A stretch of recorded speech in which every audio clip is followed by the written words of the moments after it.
예배 시작하겠습니다. 성도 여러분 반갑습니다. 저희가 지난 주일 전 이제 금요일 날 교회의 성탄 트리를 했는데요. 지난 주일 이제 몇몇 분의 이제 성도분들이 와서 함께 예배는 드렸지만 아마 성도 여러분들과 함께 이 성탄 트리는 보지 못하고 지나갈 수도 있을 것 같습니다. 그래서 제가 작은 이 성탄 이 사슴을 제가 이곳에 올려두었습니다. 이렇게라도 저희가 함께 예배하며 또 예수님의 그 오심을 또한 12월을 준비하는 그런 시간들이 되면 좋겠습니다. 너무 많이 웃으시네요. 함께 여러분과 이 시간 또 온라인으로 예배할 때 큰 축복이 있기를 바라면서 여러분 예배합니다 댓글 달아주시고 함께 마음을 모아 찬양하며 나아가도록 하겠습니다.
이 시간은 감사의 나눔 시간입니다.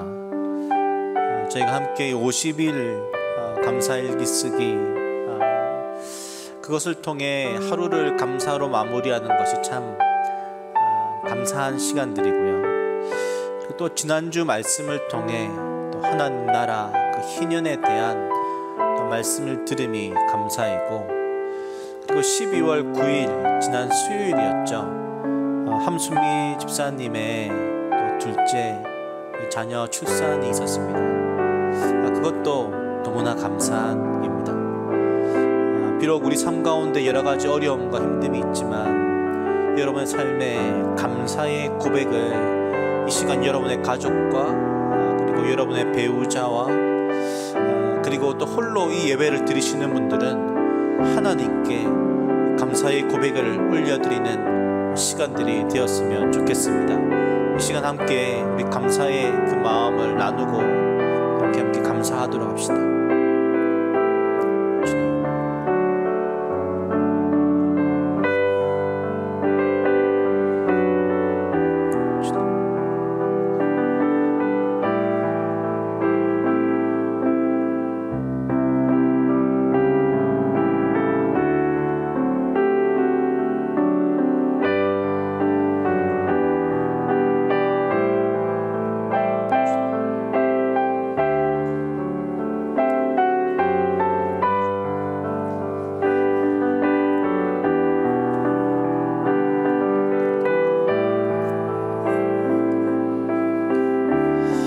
우리 감사의 마음을 모아서 함께 사도신경을 고백하시도록 하겠습니다. 나는 전능하신 아버지 하나님, 천지의 창조주를 믿습니다. 나는 그의 유일하신 아들, 우리 주 예수 그리스도를 믿습니다. 그는 성령으로 잉태되어 동정녀 마리아에게서 나시고 본디오 빌라도에게 고난을 받아 십자가에 못 박혀 죽으시고 장사된 지 사흘 만에 죽은 자 가운데서 다시 살아나셨으며 하늘에 오르시어 전능하신 아버지 하나님 우편에 앉아 계시다가 거기로부터 살아있는 자와 죽은 자를 심판하러 오십니다. 나는 성령을 믿으며 거룩한 공교회와 성도의 교제와 죄를 용서받는 것과 몸의 부활과 영생을 믿습니다. 아멘.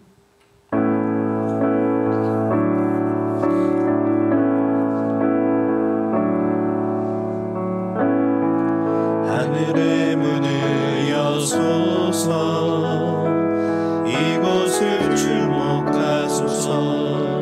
주를 향한 노래가 꺼지지 않으니 하늘을 열고 보소서. 이곳에 임재하소서. 주님을 기다립니다. 기도의 향기가 하늘에 닿으니 주여 임재하여 주소서.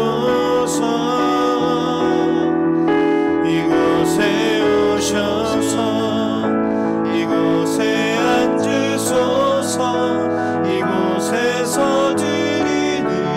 예배를 받으소서. 주님의 이름이, 주님의 이름만이, 오직 주의 이름만 이곳에 있습니다. 하늘의 문을 여소서, 하늘의 문을 여소서. 이곳을 주목하소서.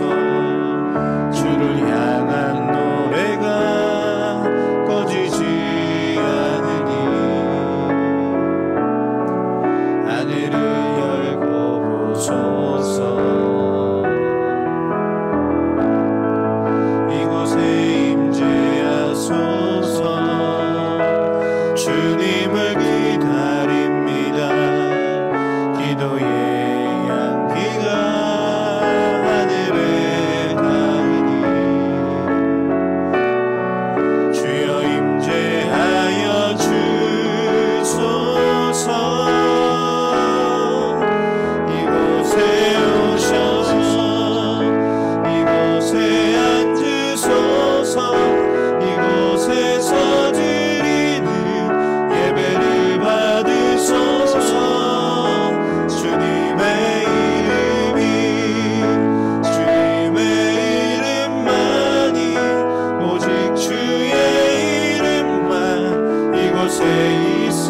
이곳에 오셔서 이곳에 오셔서 이곳에 앉으소서. 이곳에서 드리는 예배를 받으소서. 주님의 이름이, 주님의 이름만이, 오직 주의 이름만 이곳에 있습니다. 아멘. 우리 지난주 함께 찬양드렸던 찬양인데요, 하늘 위에 주님밖에, 우리 이 고백을 믿음으로 드리도록 하겠습니다. 각 가정에서 우리 박수 치면서 우리 찬양합시다. 하늘 위에 주님밖에, 하늘 위에 주님밖에 내가 사모할 자 이 세상에 없네. 아멘. 내 맘과 힘을 믿을 수 없네. 오직 한 가지, 우리 다 처음부터 찬양합시다. 하늘 위에 주님밖에, 하늘 위에 주님밖에. 아멘. 내가 사모할 자 이 세상에 없네. 내 맘과 힘을 믿을 수 없네. 오직 한 가지 그 진리를 믿네. 주는 나의 힘이요, 주는 나의 힘이요, 주는 나의 힘이요. 영원히 주를 주는 나의 힘이요, 주는 나의 힘이요, 주는 나의 힘이요. 영원히 주를 의지하리. 영원히. 처음부터 찬양합시다. 하늘 위에 주님밖에. 내가 사모할 자 이 세상에 없네. 내 맘과 힘은, 내 맘과 힘을 믿을 수 없네. 오직 한 가지 그 진리를 믿네. 주는 나의 힘이요, 주는 나의 힘이요, 주는 나의 힘이요. 영원히 주를 의지하리. 주는 나의 힘이요, 주는 나의 힘이요, 주는 나의 힘이요.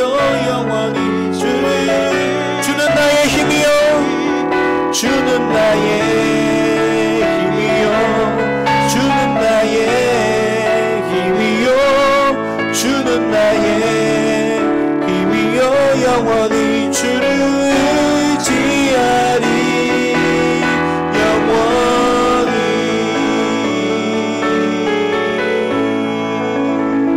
아멘.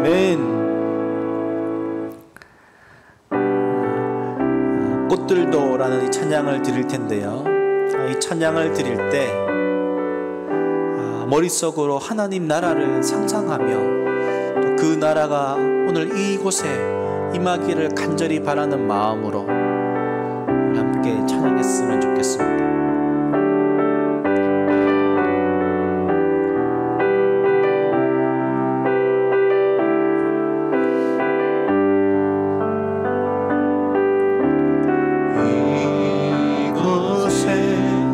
생명샘 솟아나 눈물 골짝 지나갈 때에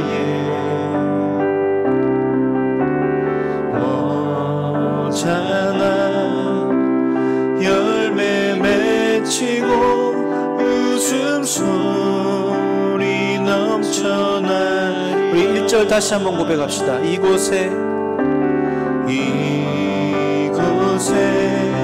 생명샘 솟아나 눈물 골짝 지나갈 때에 오잖아 열매 맺히고 웃음소리 넘쳐나리라. 꽃들도 구름도 바람도 넓은 바다도 찬양하라 찬양하라 예수를. 하늘을 울리며 노래해 나의 영혼아. 은혜의 주 은혜의 주 은혜의 주. 그날의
꽃들도 구름도 바람도 넓은 바다도 찬양하라 찬양하라 예수를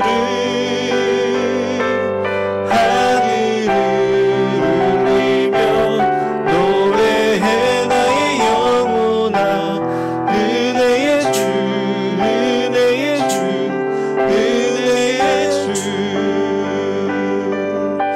이 시간 한번 함께 좀 기도했으면 좋겠는데요. 매일 확진자가 점점 또 많아져 가고 있고 또 우리 일상에 또 더 가까이 오고 있다는 것을 많이 느끼게 됩니다.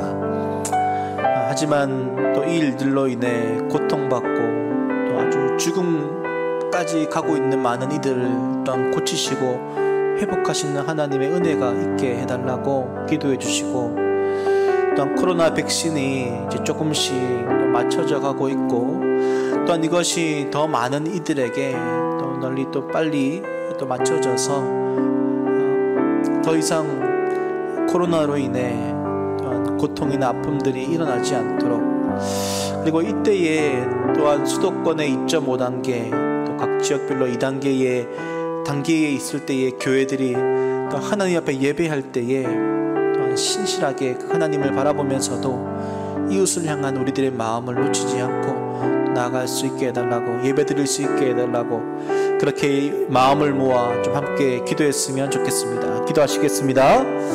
하나님, 오늘도 이 시간 간절히 간구하며 기도합니다. 우리의 기도를 들으시고 또한 응답하여 주십시오. 코로나19로 인해 너무나 많은 이들이 고통 가운데 있습니다. 하나님이 힘들어합니다. 또한 주님, 많은 이들이 또한 어려움, 또한 그 죽음의 그 문턱까지 가고 있는 이들이 너무나 많이 있습니다. 이 일들로 인하여 너무나 많은 사망자들이 나오고 있고, 또한 전 세계가 이 어둠 가운데 묻혀져 있습니다. 하지만 이때에 빛 대신 예수 그리스도를 또한 저희들이 소망하며 나갈 수 있게 하여 주시고, 그 주님의 빛으로 인한 위로와 또한 희망을 볼 수 있는 시간들이 될 수 있도록 은혜 더하여 주십시오. 뿐만 아니라 코로나 백신이 또한 속히 또 더 많은 이들에게 유통되어지고 고통받고 힘들어하고 있는 많은 이들이 또한 속히 회복함을 입을 수 있도록 은혜를 더하여 주십시오. 뿐만 아니라 이 시간 또한 전 세계에 고통받고 있는 이들을 주님이 위로하시고 치료하시고 회복하시는 은혜가 있게 하여 주시고, 또한 예배하며 나가는 모든 교회마다 이 예배가 하나님께 영광이 되어지고, 또한 하나님을 사랑하는 것뿐만이 아니라 이웃을 향한 우리의 사랑이 또한 나타날 수 있는 시간들이 될 수 있게 은혜 더하여 주십시오.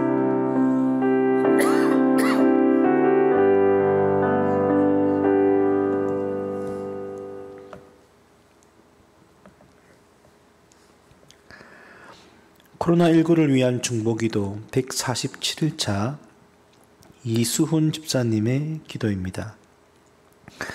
하나님 아버지, 저희를 위해 모든 것을 창조하시고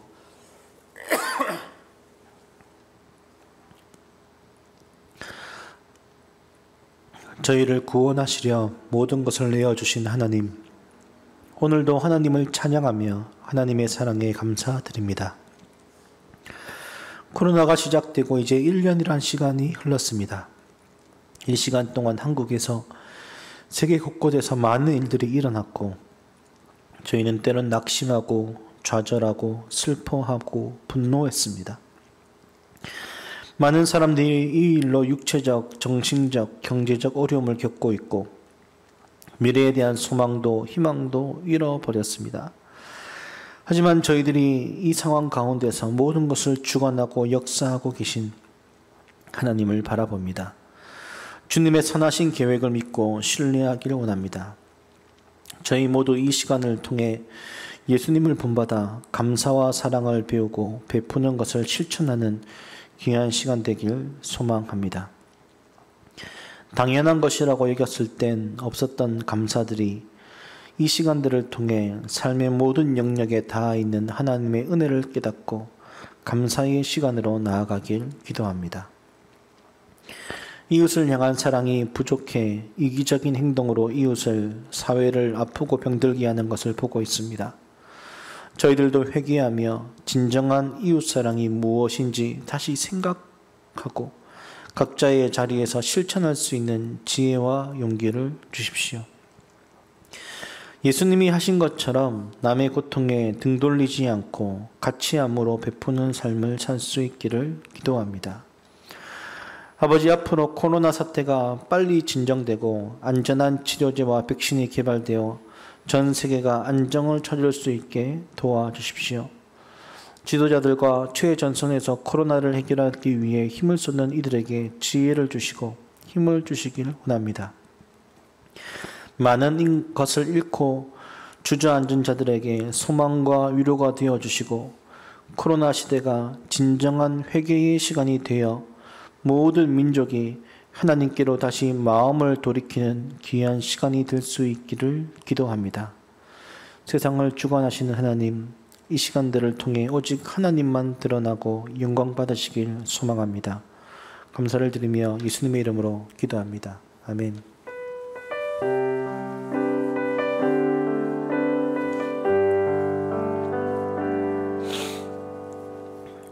오늘 우리에게 주신 말씀은 누가복음 4장 14절부터 21절입니다.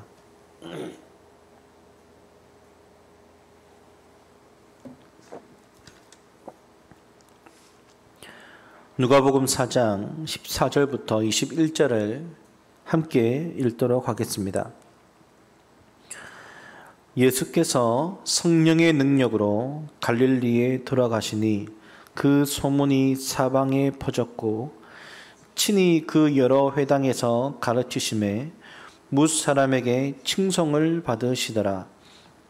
예수께서 그 자라나신 곳 나사렛에 이르사 안식일에 늘 하시던 대로 회당에 들어가사 성경을 읽으려고 서심해 선지자 이사야의 글을 들이거늘 책을 펴서 이렇게 기록된 데를 찾으시니 곧 주의 성령이 내게 임하셨으니 이는 가난한 자에게 복음을 전하게 하시려고 내게 기름을 부으시고 나를 보내사 포로된 자에게 자유를, 눈먼 자에게 다시 보게 함을 전파하며 눌린 자를 자유롭게 하고 주의 은혜의 해를 전파하게 하려 하심이라 하였더라. 책을 덮어 그 맡은 자에게 주시고 앉으시니 회당에 있는 자들이 다 주목하여 보더라. 이에 예수께서 그들에게 말씀하시되 이 글이 오늘 너희 귀에 응하였느니라 하시니. 아멘. 오늘 이 시간 예수 시대 9번째 예수님의 설교라는 제목으로 목사님 말씀 증거해 주시겠습니다.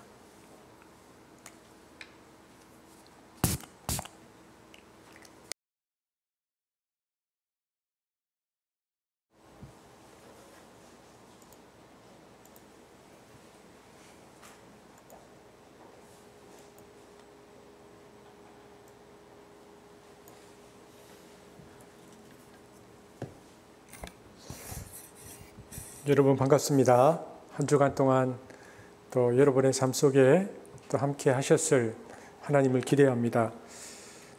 우리가 이제 예배를 이렇게 준비하면서 기도하고 준비하는데 지금 예수님께서 이 땅 가운데 오시는 것을 우리가 기대하고 또 기억하는 대림절 주간을 지나고 있는데요. 예수님이 오셨을 그 당시나 오늘 우리가 살아가는 시대가 별반 다르지 않다라는 생각이 듭니다. 그러나 그때의 빛으로 오셨던 그 예수님을 기억하면서 오늘도 우리가 말씀의 빛으로 오실 주님을 기대하고 또 말씀 이후에 그렇게 살기를 기대하면서 우리가 하나님께 나아갔으면 좋겠습니다. 제가 기도하고 말씀 전하겠습니다. 사랑의 주님 감사합니다. 오늘도 우리 사랑하는 지체들과 함께 하나님을 예배합니다. 하나님, 우리가 하나님의 말씀 앞에 설 때마다 두렵고 떨림을 느낍니다. 주께서 주신 그 말씀의 강력함 뿐만 아니라 우리가 그 말씀을 과연 살아낼 수 있을까라는 것에 대한 두려움도 있습니다. 성령님, 오늘도 우리에게 깨달음 주시고 살아낼 수 있는 힘 주셔서 이 땅 가운데 하나님의 나라를 펼쳐나가는 한숲이 되도록 축복하여 주옵소서. 감사를 드리며 예수님 이름으로 기도합니다. 아멘. 지난주에도 말씀을 나눴지만 나사렛 회당에서의 설교는 연대기상으로는 예수님의 첫 번째 설교가 아닙니다. 갈릴리 지역에서 주님이 찾아가신 회당은 가버나움이었다라고 다른 복음서에서는 기록되어 있죠. 하지만 누가는 나사렛 회당의 설교야말로 예수님의 공생애를 대변하는 기념비적인 설교라고 판단하고 나사렛 회당에서의 설교를 첫 설교로 기록하고 있습니다. 그래서 예수님이 왜 이 땅에 오셨고 무엇을 하려고 하셨는지를 선언하는 이 중요한 이 설교의 주제는 누가복음 4장 19절에 있죠. 한번 같이 읽어보겠습니다. 이 설교의 주제인데 시작. 우리가 지난주에 나눴는데 이 은혜의 희는 뭐를 가리킵니까? 레위기 25장에 희년을 선포한 내용입니다. 우리가 지난주에 말씀들을 한번 기억해 보면 희년의 네 가지 가치는 무엇이라고 말씀을 드렸죠? 안식, 속죄, 자유, 평등. 이것이 희년의 가치임을 지난주 살펴보았는데요. 예수님은 이것이 내가 이 세상에 와서 성령을 받아 시작하는 공동체 사역의 이상이다. 하나님 나라의 이상이다라고 말씀하셨습니다. 즉 예수 그리스도의 속죄를 믿고 고백하는 공동체는 참된 안식을 누릴 수 있고 그리고 그 안식의 열매는 자유와 평등인 것입니다. 이처럼 속죄를 통해서 참된 안식을 얻게 되는 공동체는 그래서 자유와 평등의 가치를 항상 추구해야 합니다. 실제로 초기 기독교는 그러한 삶을 실천했습니다. 자유와 평등의 삶인데요. 그래서 초기 기독교는 교회 안에 들어온 노예들을 다 해방시켜 줬습니다. 당시에 2000년 전 그 로마 시대의 노예법에 따르면 그 고대 로마는 세 사람만 이 사람이 노예가 아니라고 그 앞에서 선언하면요. 바로 법으로 적용되어서 자유노예가 되는 그런 노예 해방법이 있었습니다. 그래서 이것이 해방된 노예를 리버다노라고 불렀는데 이런 로마의 공공법을 누가 가장 먼저 실천했는가? 기독교인들이 했습니다. 그래서 예수 믿은 이들이 자기 집 노예를 주인이 너는 더 이상 노예가 아니라고 선언하는 것이죠. 그러면 자유노예가 되는 것입니다. 해방이 되는 것인데 그래서 당시의 노예들은 희망을 어디에 두었는가? 기독교인 주인을 만나는 것. 그리고 주인이 예수 믿게 되는 것. 그래서 로마 제국의 그 사회의 문제를 극복하는 새로운 대안 공동체가 교회가 되었습니다. 이 씨앗이 계속 2000년 동안 자라오면서 아브라함 링컨 때 전면적인 노예 해방이 일어났고요. 자유뿐 아니라 평등, 사회평등 문제까지도 교회와 기독교 국가들이 이 이상들을 세워나가는 일들을 지속적으로 역사 안에 이루어가면서 오늘날 복지사회가 들어온 것입니다. 그런데 우리가 오늘 살펴볼 것은 이렇듯 예수님이 희년 선포를 이야기하시는데 특이한 것은 레위기를 본문으로 읽지 않으셨다는 것입니다. 원래대로 하면 레위기 25장을 읽어야 하죠. 왜냐하면 그것이 희년의 선포를 다루고 있는 본문이니까. 하지만 그렇게 하지 않고 누가복음에 보면 예수님은 이사야서를 읽었다라고 되어 있습니다. 왜 그러셨을까? 여러분, 이사야의 관점은 레위기에 나타난 희년규례는 종말론적 메시아적 사건이다라고 이해했기 때문입니다. 즉, 이 말은 메시아가 오셔야 이루어질 수 있는 사건이다. 이사야가 그렇게 내다보았죠. 그렇다면 왜 이사야는 메시아가 오셔야만 희년이 성취되었다고 보았는가? 이사야는요, 메시아가 오기 전에는 이 희년이 실현될 수 없다는 것을 그가 분명히 알았습니다. 그래서 예수님은 이 이사야의 예언을 본문으로 사용하신 것이죠. 왜냐하면 이사야는 메시아가 오기 전에는 절대로 희년이 실현될 수 없다. 그 관점으로 이사야서를 예언했고 그래서 예수님은 그 본문을 끌어오신 것입니다. 여러분, 성경의 기록을 보면 희년이 실현되었다는 기록은 없습니다. 레위기 25장이 역사 속에서 실현된 적이 없죠. 이것은 실패한 제도라고 볼 수 있습니다. 그리고요, 이 희년이라는 제도는 예수님이 오신 이후에 2000년의 시간이 지났지만 지금까지도 실천이 잘 안 됩니다. 그렇다면 왜 희년은 역사 속에서 성취되지 못했을까? 여러분, 희년의 대표적인 두 가치가 뭐라고요?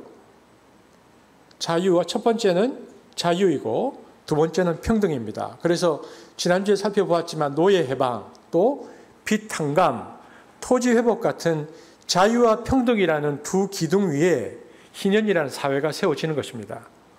그런데 문제가 뭐냐면 이 자유와 평등이라는 이 이념이요, 서로 조화되기가 어렵다는 것입니다. 왜냐하면 자유를 강조하면은 평등이 무너집니다. 여러분, 자유와 평등이라는 두 기둥이 서 있어야 희년이 실현될 텐데 조화가 어렵다 보니까 역사 속에서는 한 기둥만 서 있거나 한 기둥만 강조되거나 기울어져서 이 희년이 잘 실현이 안 되는 것입니다.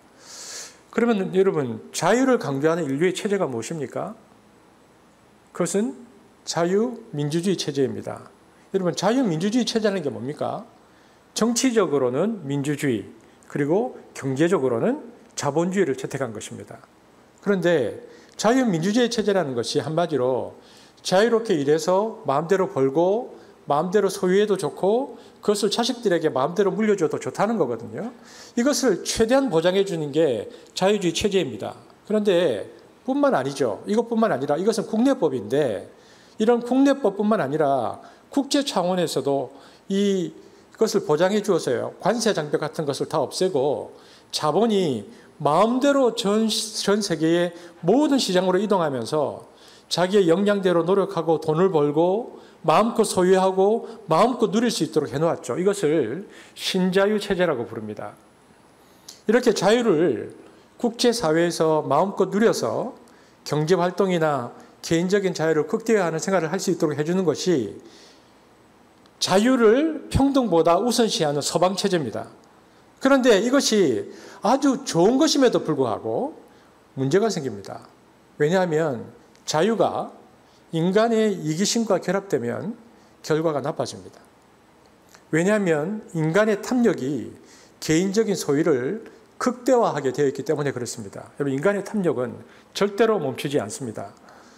오늘날 우리가 살아가고 있는 21세기의 자본주의 문제가 무엇입니까?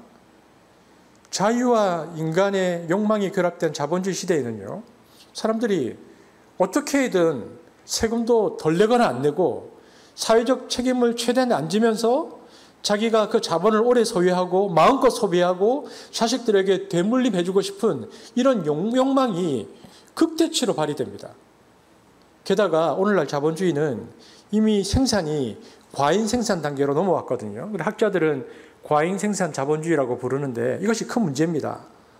자본주의는 대단히 효율적인 체제이긴 한데 중단을 시킬 수가 없습니다. 정지를 시킬 수 없죠. 자본주의는 생산을 중단하는 순간에 넘어지는 자전거와 같습니다. 그러니까 수요가 없는데도 불필요한데 계속 생산을 해야 합니다. 여러분, 왜냐하면 대량으로 생산해서 대량으로 팔아야 자본가가 돈을 벌 것 아닙니까? 그러므로 자본주의는 대량 소비를 촉진시키죠. 절대 멈출 수가 없습니다. 여러분, 이렇게 되다 보니까 어떤 결과가 발생합니까? 평등이 무너지고요, 사회가 위험해집니다. 양극화가 일어나고 자유가 가진 자들의 자유가 되는 겁니다. 그래서 못 가진 자들은 그 자유 때문에 피해를 보기 시작합니다. 그래서 불공정 사회가 되고 불공정 게임이 시작되죠. 그래서 빈익빈 부익부의 사회가 됩니다. 이러다 보니까 시간이 갈수록 불평등 구조가 사회에 고착화되기 시작하는 것입니다. 여러분, 요 근래에 서점에 가보셨습니까? 서점에서 보면 자기 개발서가 리더십과 연결된 책들이 많이 나와 있는데요. 뭐냐면 자기 개발을 통해서 리더가 되라는 것이거든요. 자기 개발서에 대한 여러분의 생각은 어떻습니까? 이런 책들을 통해서 자기 부족함을 발견하고 보완도 되고 또 사회적으로 내가 더 어떻게 영향력을 더 드러낼 수 있는 사람이 되는가, 또 내 부서나 조직에서 리더십을 더 잘 함양할 수 있을까, 이런 차원에서는 이 책들이 분명히 도움이 될 것입니다. 그러나 전반적인 기조는 문제가 있습니다. 왜냐하면 우리가 아는 대로 우리가 사는 세상은요, 이 21세기는 신자유체제라고 말씀을 드렸습니다. 이전에는 경쟁이 국가 안에서만 이루어졌습니다. 나라마다 그러니까 수입도 막고 더 좋은 물건도 못 들어오게 해서 국가 안에서만의 경쟁이었는데요. 21세기에 들어오면서부터는 국제적인 세계적 경쟁이 시작되었죠. 왜냐하면 다 문을 개방했으니까. 그러니까 국가 간의 장벽이 없어지고 그래서 소위 말하는 무한 경쟁 시대에 돌입했습니다. 그런데 문제는 뭐냐? 겉으로 보면 무한 경쟁, 평등한 무한 경쟁 시대에 들어와 있는 것처럼 보이지만 사실은 이미 세계 자본들이, 거대한 금융 자본들이 전 세계 시장을 이미 다 장악해 버렸다는 데 있습니다. 무한 경쟁이 아니고 경쟁이 불가능한 구조가 자본으로 이미 고착화되어 있습니다.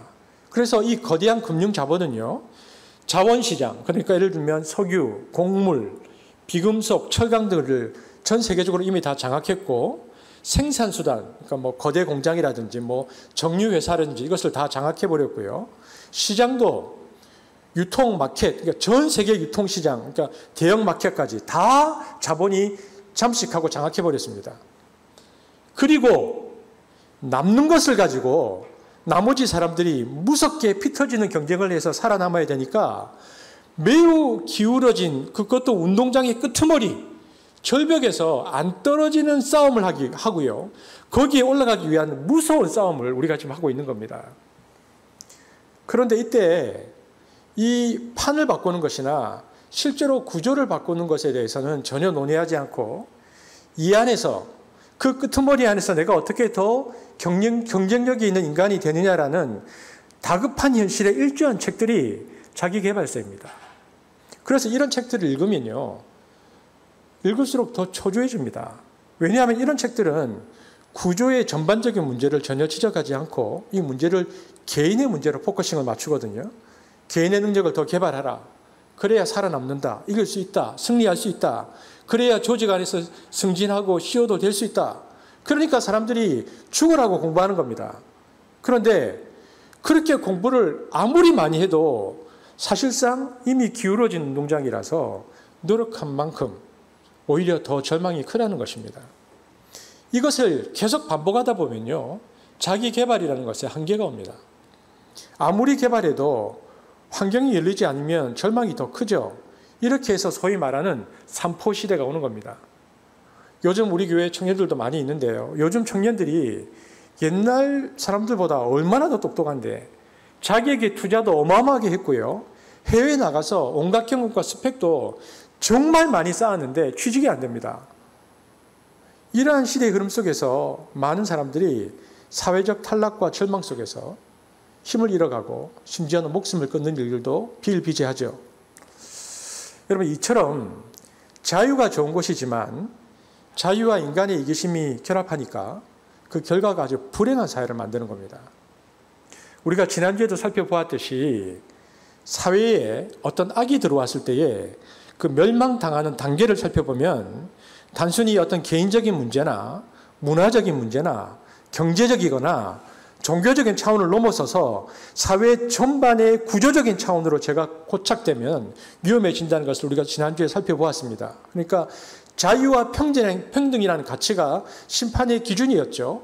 더 이상 자유와 평등이라는 가치가 실현되지 못할 만큼 그 사회가 악이 고착화되면 심판이 오는 겁니다. 그러니까 심판과 희년은 연결되어 있는 것을 볼 수 있는데, 그러므로 오늘날 회개라는 것은, 우리가 회개한다라는 의미는요, 개인적인 윤리나 어떤 개인의 구체적인 삶의 어떤 행위를 반성하는 것뿐만 아니라 더 중요한 것은 문명에 대한 회개를 해야 합니다.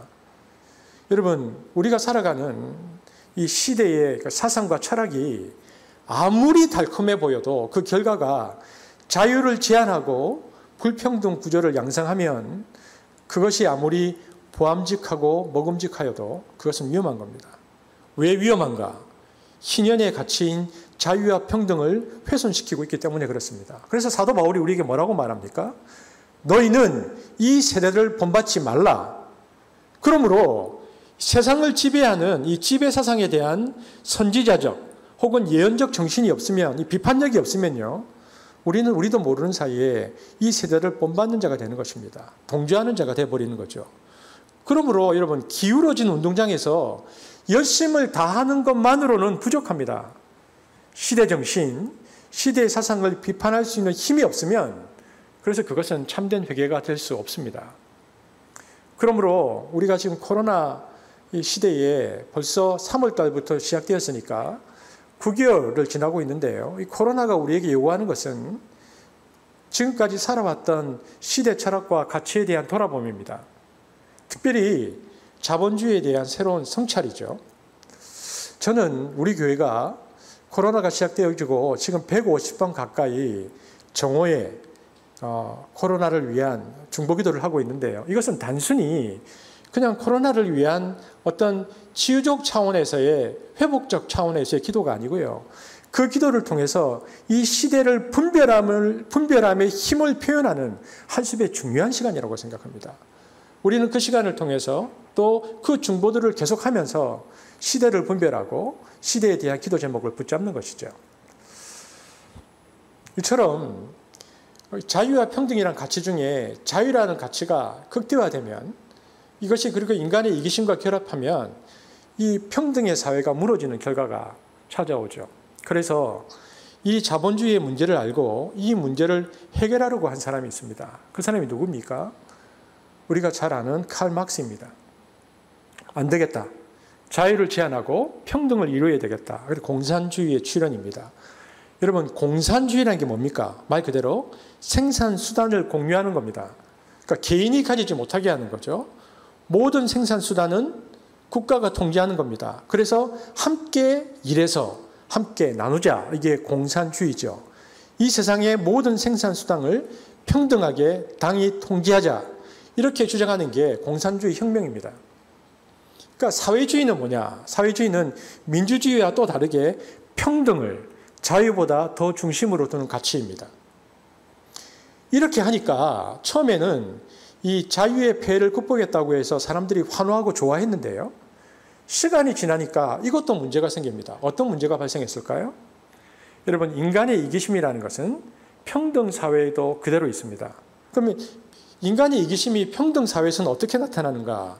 이기심이 자유주의 사회에서는 탐욕이라든지 세습이라든지 부의 독점으로 나타났지만 평등 사회에서 인간의 이기심은요, 게으름으로 나타납니다. 내 주머니에 안 들어오는데 내가 왜 이것을 죽으라고 일해야 하나? 동기부여가 안 일어나는 것입니다. 그래서 대강일합니다. 이때는 인간의 이기심이요, 이기적 태만으로 드러납니다. 그러니까 집단 농장을 만들어 놓지만 효율성이 하나도 없는 겁니다.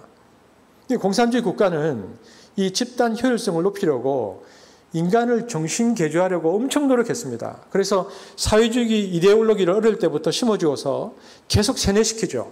그래서 개인의 이기심을 극복하고 사회주의에 맞는 인간으로 양성하려고 노력했습니다. 그래서 이기심을 극복한, 그러니까 이기심을 지닌 인간이 아니고 인민 대중을 위해서 영웅적으로 희생하는 노동 영웅들을 만들어내려고 노력했죠. 하지만 이상하게도 아무리 세뇌하고 노력해도 생산성이 자본주의만 못한 것입니다. 구호를 외칠 때는 다 해요. 하지만 실제로는 안 하는 겁니다. 왜일까요? 자기에게 개인적으로 이득이 없는데 남보다 더 일할 이유가 없는 겁니다. 그러니까 향상성이 계속 떨어지는 거죠. 우리는 자본주의가 승리하는 것을 1980년대에 보았습니다. 동국공과 소련이 무너지는 것을 우리가 보았죠. 자본주의가 승리한 것입니다. 공산주의하고 경쟁해서. 왜 이겼을까요? 자본주의가 공산주의하고 경쟁해서 왜 이겼을까요?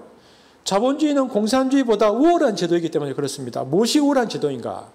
자본주의는 인간의 타락한 본성에 가장 맞는 제도입니다. 탐심과 경쟁이라는 타락한 인간의 본성을 극도로 조장하는 제도가 자본주의거든요. 그래서 자본주의는 공산주의처럼 교육을 시킬 필요가 없습니다. 알아서 다 열심히 합니다. 이게 본능에 맞아요. 이기게 되어 있습니다. 그래서 공산주의는 절대로 자본주의 체제를 체제 경쟁에서는 이길 수가 없도록 되어 있어요.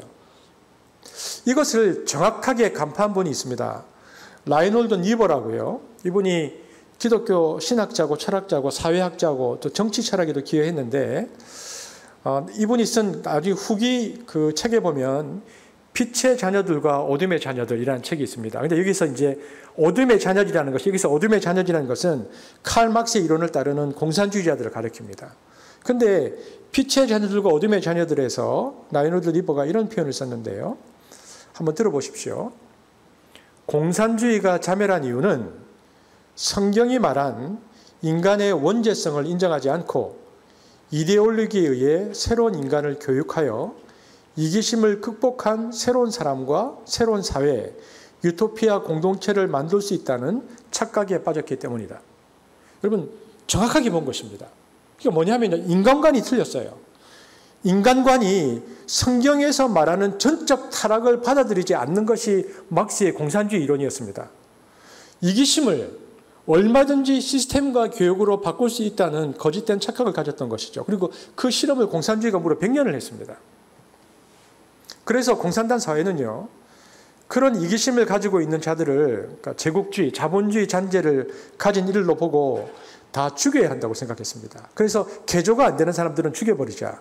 그래서 일어난 비극이 문화대혁명 같은 겁니다. 여러분, 문화대혁명이 언제 일어났습니까? 1966년 5월부터 1976년 10월까지, 그러니까 마오쩌둥이 주도한 극자사회주의 운동인데, 왜 이 운동이 일어났냐면 정치적으로는 공산주의를 이뤘는데 문화적으로는 아직 자본주의 잔재가 남아있다고 생각한 겁니다. 그래서 이것을 청소해서 다 죽여버리자.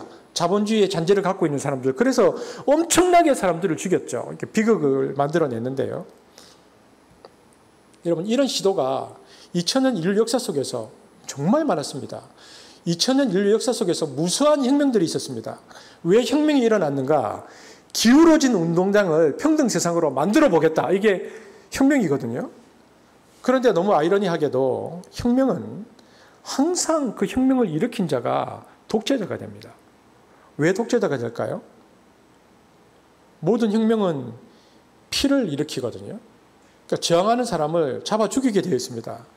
죽이고 권력을 잡은 사람은요, 권력을 그래서 절대 못 놓습니다. 왜냐하면 원수가 많아서 권력을 놓는 순간 자기를 죽이러 온다는 걸 아는 겁니다. 그러니까 피를 흘리고 권력을 잡은 자들은 죽을 때까지 권력을 놓지 않죠. 그래서 독재자가 되는 겁니다.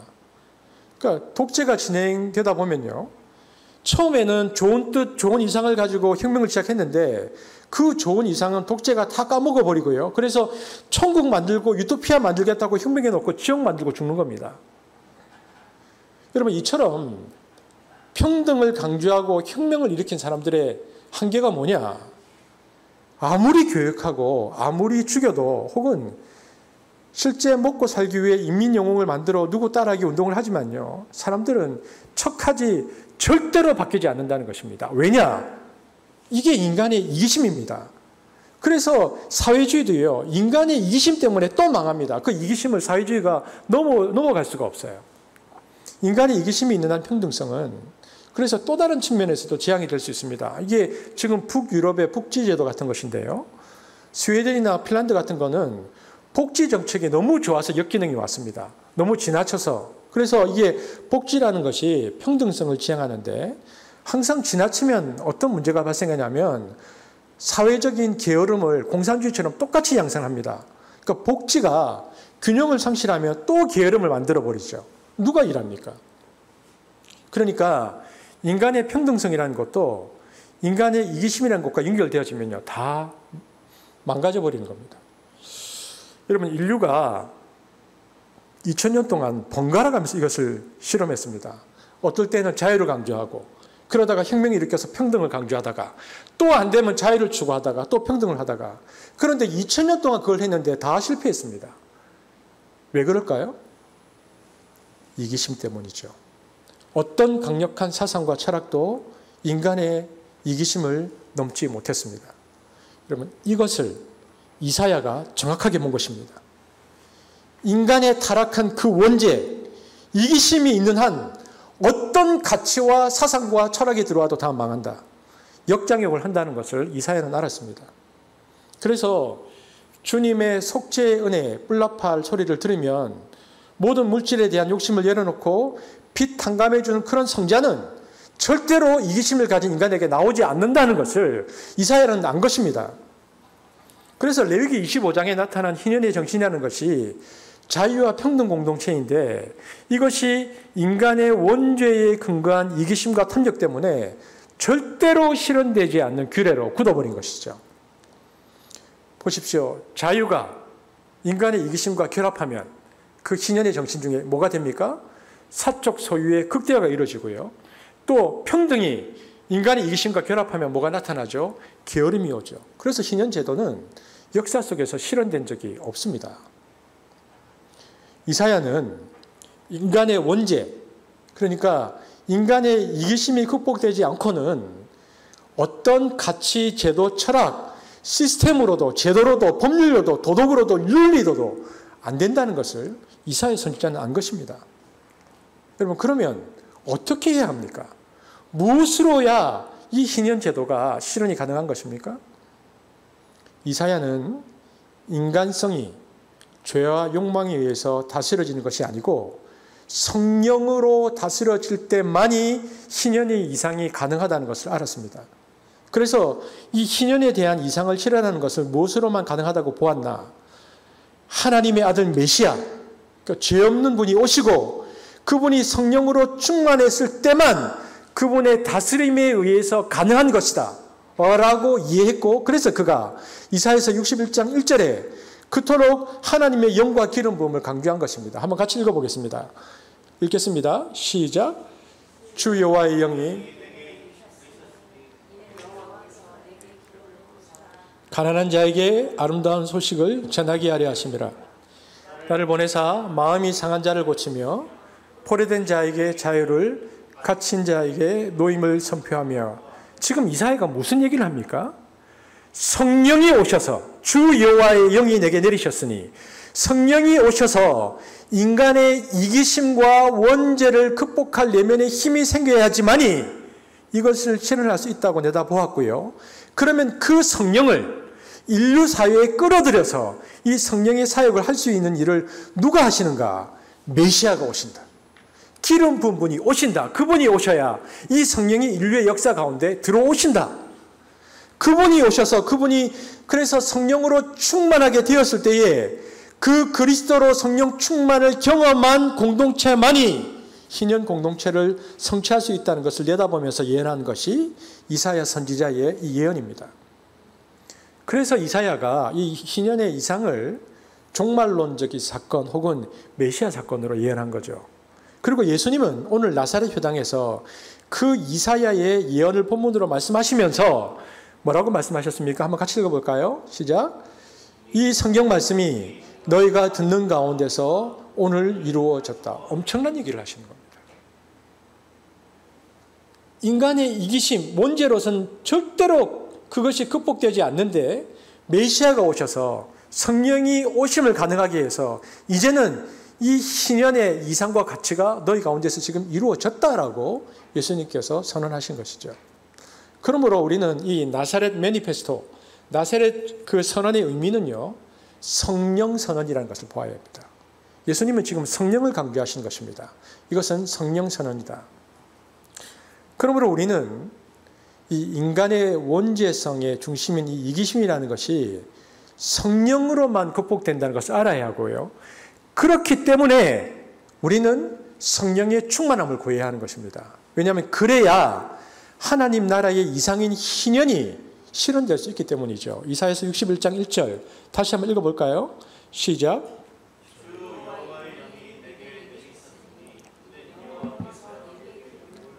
그래서 성령 충만은 중요한 것입니다. 그렇다면 우리가 이런 생각을 해보죠. 그렇다면 우리는 그동안 성령 충만을 구하지 않았는가? 생각해보면요. 한국 교회처럼, 그리고 한국 교회 성도처럼 성령 충만을 많이 부르짖고 구하는 교회가 드뭅니다. 그리고 성령의 역사가 이렇게 오래 계속된 경우가 교회사에서 좀 드물어요. 우리에게는 100년이 넘도록 성령의 역사가 있었습니다. 요즘은 성령의 역사가 조금 뜸해지고 세해졌는데요. 몇십 년 전만 해도 뭐 암병 낫고 이적 기사 치유의 성령의 역사가 어떤 곳마다 아주 강력하게 일어났던 곳이 한국 교회입니다. 교회사를 보면 성령의 이적과 치유 기사가 이렇게 계속 일어나는 경우가 별로 없어요. 그 대부흥 시대에도요. 20-30년 가다가 말았거든요. 근데 아주 독특한 케이스입니다. 한국에는 성령의 이 역사가 100년 가까이 이루어졌어요. 그렇다면 왜 한국 교회에 이렇게 성령의 역사가 오래되었을까? 그러면 그것은 우리가 고난이 너무 많았습니다. 일제시대가 있었고요. 일제시대를 거쳐서 6.25가 있었습니다.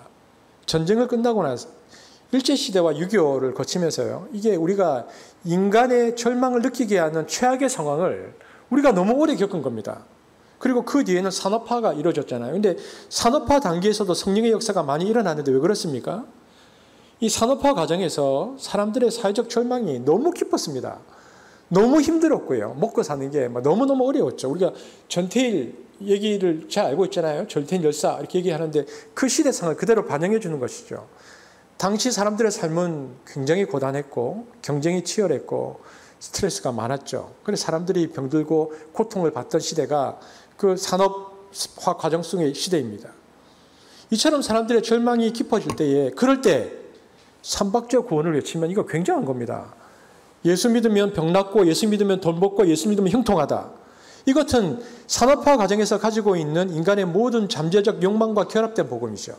그 복음이 들어왔습니다. 그래서 폭발적인 대도시 복음 선교가 그때 우리나라에 막 60, 70년대 막 일어났는데 1960년대 이후에 전 세계 대도시에서 교회가 급속도로 성장하고 기독교가 급속도로 성장했는데 대부분 다 오순절 계통을 통해서 성장했고요.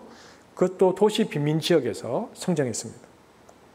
하지만 이 성령 운동의 한계는 뭐였냐? 이 성령 운동은 시대에 고통받고 또 그 시대의 삶의 주변부로 굴러떨어진 이 절망적인 사람들에 대한 하나님의 위로가 개인적으로는 나타났어요. 그래서 그 위로가 치유로도 나타나고 귀신 쫓는 것으로 나타나고 또 죄에 대한 용서로도 나타나고 이러한 개인적 윤리적 차원에서 나타났지만 그러나 개인적인 차원에서의 하나님의 위로에 그쳤습니다.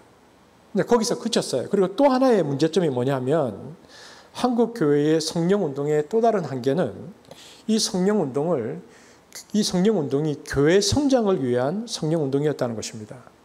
거기는 교회 성장에 대한 욕망이 들어 있었어요. 이것이 한국 성령 운동의 한계였죠. 여러분, 그러면 보십시오. 오늘 본문에 예수님은 왜 성령이 내게 임했다고 선포하셨습니까? 이사야는 왜 주의 영이 내게 임하였으니 라고 예언했습니까? 개인적인 차원의 문제를 해결해 주거나 혹은 이스라엘이라는 나라의 성장이나 혹은 교회의 공동체 성장을 위해서 성령의 도움을 요청하지 않았다는 것입니다. 성령이 내게 임하신 이유는 하나다라고 말하는데 그것이 무엇입니까? 하나님의 나라를 이 땅에 세우기 위해서, 하나님의 통치가 실현되기 위해서, 희년이라고 하는 주의 통치가 이 땅에 실현되어지게 하기 위해서 성령이 필요하다는 것입니다. 왜냐하면 그 성령이 와야 죄된 타락한 죄성으로 인한 인간의 이기심이 극복되기 때문이죠. 이기심 극복을 위해서는 성령의 도우심이 필요하고 성령의 도우심으로 이기심을 극복하지 않고서는 하나님 나라는 이 땅 위에 세워질 수 없다라는 타락한 인간에 대한 깊은 인식이 성령의 도우심을 이사야가 구하게 된 것입니다. 그러니까 이것이 한국 교회가 구했던 성령과 다른 지점이죠. 그러므로 오늘날 한국 교회는 성령을 어떤 도구적인 차원에서 이용하려고 하지 말고 조금 더 근원적인 진정성이 있는 성찰이 필요합니다. 그러니까 나한테 있는 어떤 이기심 그리고 악은 교양으로도 교육으로도 법으로도 안 된다는 것을 절감해서 그것을 극복할 방법은 오직 하나님의 영으로 시키움 받는 방법밖에 없다라는 이 원죄에 대한 깊은 절망감에서만이 성령이 진정으로 구해지는 것이죠. 이렇게 그런 원죄에 대한 깊은 절망감으로 진정으로 성령을 구하게 되어지면 우리가 무엇에 직면하게 됩니까? 이사야와 똑같은 결론에 도달하는데 자유와 평등이라는 하나님 나라의 이상을 나는 도저히 이룰 수 없다. 이것의 유일한 해결점은 성령의 강림, 기름 부으심 뿐이라는 것을 내가 인지하게 되는 것입니다. 여러분, 그 차원에서 성령을 구한다면 성령이 계속 한국교회에 역사할 가능성은 있습니다. 여러분, 이처럼 인류는 자본주의를 통해서는 자유를 그리고 공산주의를 통해서는 평등을 실험했지만 이 타락한 인간의 원죄로 인한 이기심으로 인해서 이 탐욕과 게으름을 극복하지 못하고 이 희년의 이상을 실현시키는 데는 실패하고 말았습니다. 그리고는 이사야가 예언한 대로 성령의 기름 부음만이 이 이기심을 극복할 수 있는 유일한 방법이라는 것을 2000년 인류의 역사가 확인시켜 주었습니다.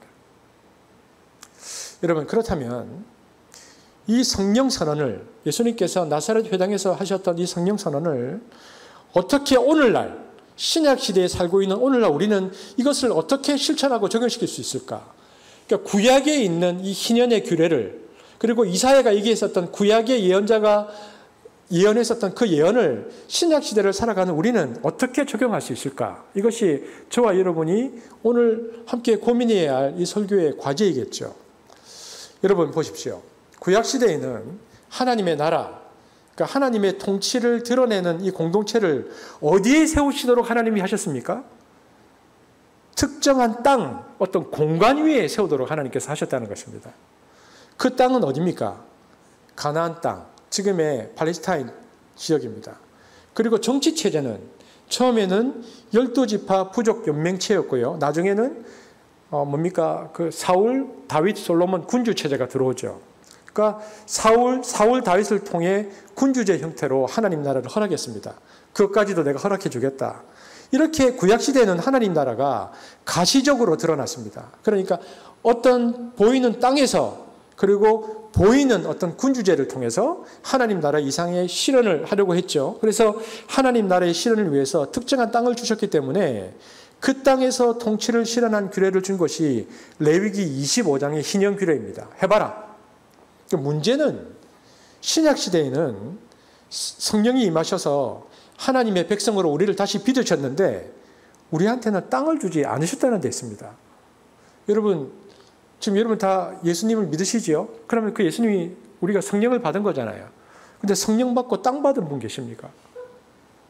우리 땅을 안 받잖아요. 옛날에는 땅을 받았거든요. 근데 우리가 땅을 받지 않았잖아요. 신약 시대의 공동체의 특징은요, 땅을 중심으로 공동체를 형성하지 않는다는 것입니다. 그러므로 그리스도인들만 모여서 살 수 있는 특정한 땅은 없습니다. 그런 거룩한 땅, 언약의 땅이라는 것은 이 세상에 존재하지 않습니다.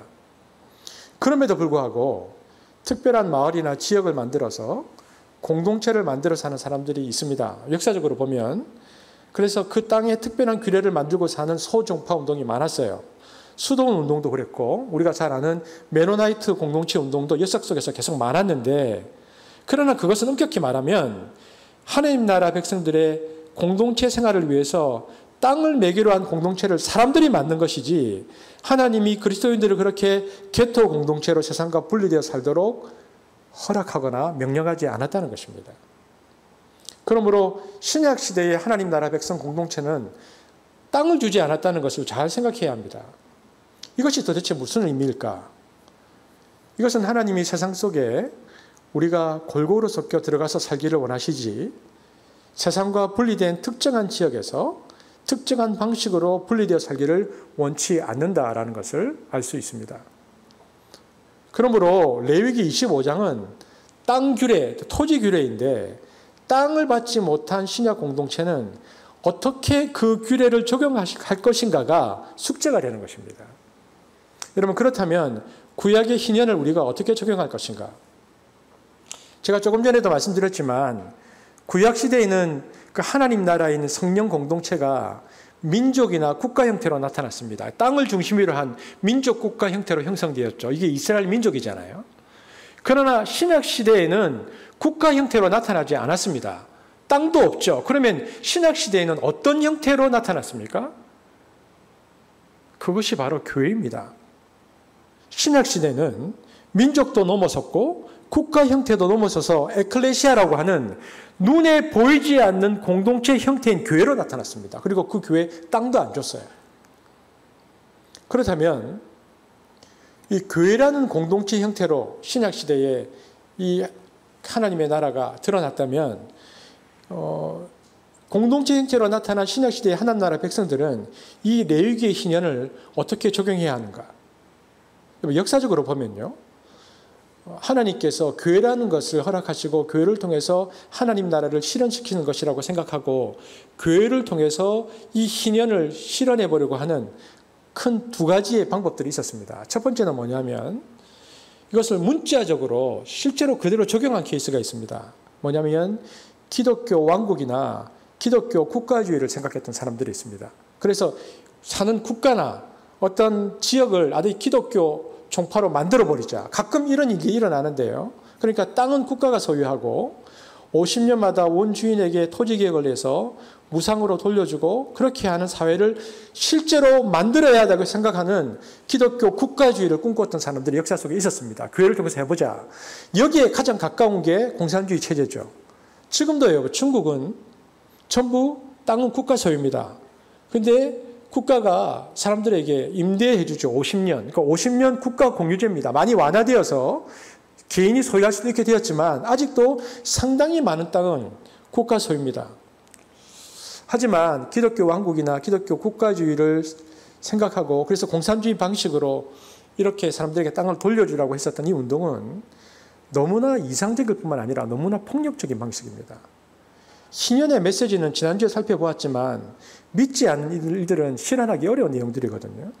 그런데 국가가 땅을 소유하고 50년마다 원주인에게 돌려주는 토지개혁을 실현시키기 위해서는 그렇기 때문에 그 안에는 믿는 사람도 있고 믿지 않는 사람들도 있을 것인데 강제성을 띄어야 되는데 이것은 은혜에 반응하는 자발성이라는 것과도 신년의 정신과도 대치되고요. 자유와 평등을 폭력적 방법으로 실현시킨다는 것은 이미 신년 정신의 훼손입니다. 그래서 기독교 국가주의는 실패했습니다. 교회를 통해서 이 신년을 실현해 보면 이것은 바람직하지 않았죠. 그래서 또 다르게 생각한 사람들이 있었습니다. 이런 기독교 국가주의, 사회주의 공산 이론을 가지고 공영제 적용이 아니고요. 다르게 생각했었던 사람이 있었는데 이것은 그렇게 하지 말고 토지 과세를 통해서 신년 정신을 실현해야 한다는 자유주의 체제 안에서의 신년 실현을 꿈꿨던 사람들이 있습니다. 교회 안에서. 이 사람이 우리가 잘 아는 헨리 조지라는 사람입니다. 이 사람이 지금부터 1840년에 태어났으니까 지금부터 한 150년 전 사람이죠. 이 사람이 미국 정치경제학자인데요.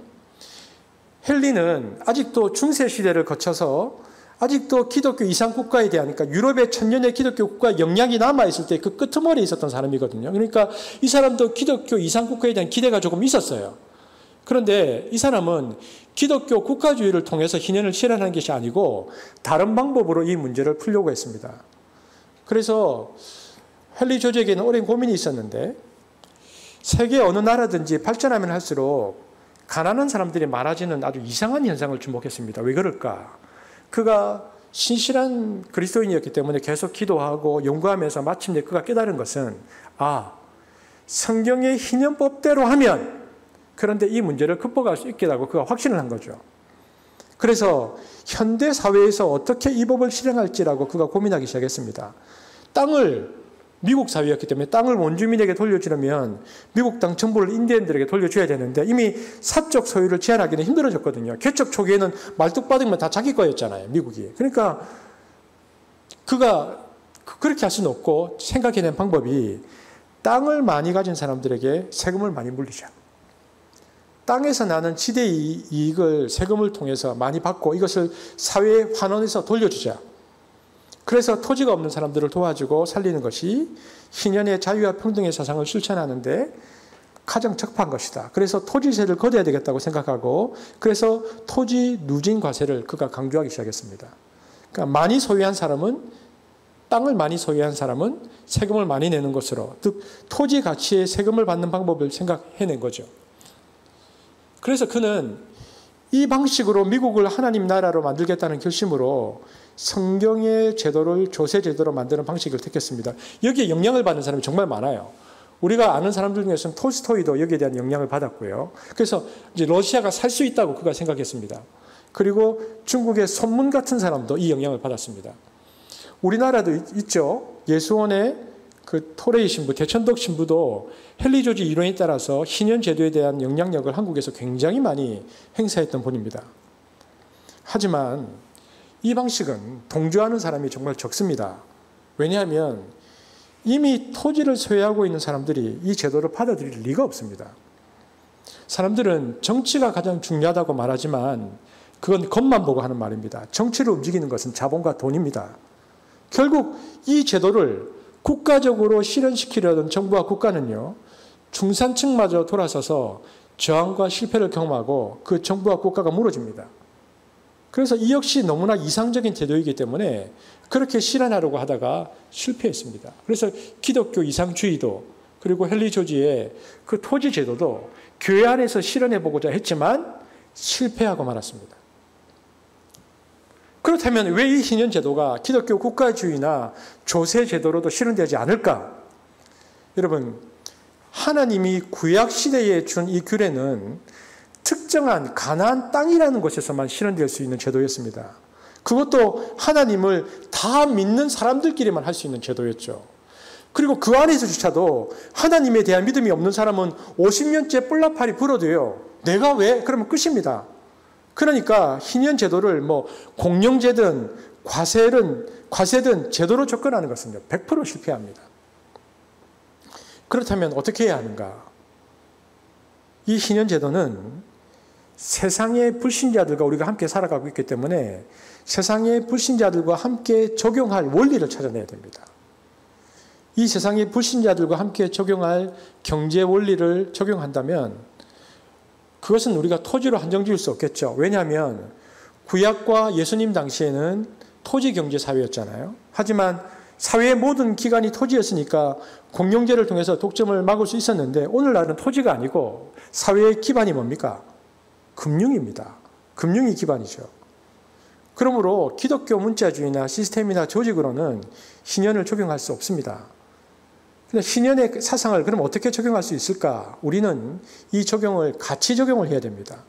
신현의 가치가 뭡니까? 자유와 평등이었죠. 근데 여러분, 이 자유와 평등이라는 가치는요, 인류 역사를 보면 예수 믿지 않는 사람들도 다 인정하고 옳다고 주장하는 보편적 가치입니다. 그러므로 이 자유와 평등이라는 보편적 가치를 어떻게 신장시키는가? 어떻게 하면 자유와 평등이 더 풍성하게 넘치는 사회를 만드느냐? 그래서 이것을 위해서요, 조금씩 법 제도를 고쳐나가는 것이 신현 제도를 실천하는 그리스도인의 태도입니다. 그러니까 믿지 않는 이들과 함께 할 수 있는 것은요, 신현의 적용점은 그래서 법 제도를 바꿔나가는 것입니다. 뉴스가 산발적으로 나오긴 하지만 제가 주목했던 거는 지난번 11월 11일 날 나왔었던 그 뉴스인데요. 거기 보니까 학자금 대출을 받은 그 대학생들 뉴스가 나오더라고요. 우리나라에 학자금 대출을 받은 그 대학생들이 학자금 대출을 받고 공부를 해서 졸업하잖아요. 근데 학교를 나오자마자 취직이 돼야 되는데 취직이 안 되니까 2년 정도 취직이 안 되고 학자금 대출을 못 받으니까 2년이 되니까 다 신용불량자로 떨어져 버리는 거예요. 그래서 이 문제를 어떻게 할 것인가? 그러니까 이것은 이미 자유와 평등이 무너진 사회가 되어버린 거잖아요. 그래서 우리가 어떤 고민을 해야 되냐면 도덕적 회의가 일어나지 않는 차원에서, 왜냐하면 뭐 도둑 사기꾼들을 위해서 국가 책임을 쓸 수 없으니까. 근데 그런 도덕적 회의가 일어나지 않는 차원에서 사회적 탕감제도, 예를 들면 뭐 파산법이라든지 개인회생법이라든지 혹은 기부라든지 사회복지라든지 이런 차원에서 우리가 법 규정을 만들고 시민운동을 할 수 있다는 것입니다. 그래서 안 믿는 사람들과 이런 가치 중심적인 보편적 적용을 하면서 신현을 적용시킬 수 있어요.